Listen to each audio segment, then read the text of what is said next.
Hi friends, ఈరోజు భీమవరం మార్కెట్కి వచ్చాను. పొద్దుటే ఫిష్ మార్కెట్కి చూడండి ఎలా ఉందో. ఫస్ట్ టైం ఇది రావడం. లైక్ కొట్టి సబ్స్క్రైబ్ చేయడం మర్చిపోకండి. ఇలాంటి ఫిష్ మార్కెట్కి నేను కొత్త. భీమవరం ఫిష్ మార్కెట్ రాయలసీమకి వచ్చాను అనమాట. చూడండి ఒకసారి ఎలా ఉందో, ఎలా చేస్తున్నారు. వెరైటీగా ఉంది. నాకు రాయలసీమలో అలాంటివి ఉండవు.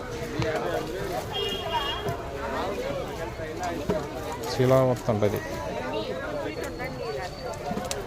చూడండి. మామూలుగా రేట్ లేదండి ఫ్రెండ్స్. కేజీ చేపలు వచ్చేసి 200, 150, పీతలు వచ్చేసి 400, 500 అంట. ఇది దిమ్మ తిరిగేలా ఉంది రేటు. అంటే నేను కొత్త, ఎప్పుడు చూడలేదు. చేయించడానికి 200 అంట. చూడండి, చూస్తున్నారు కదా. ఇదంతా చేసేటోళ్ళు మొత్తం. Please like and subscribe.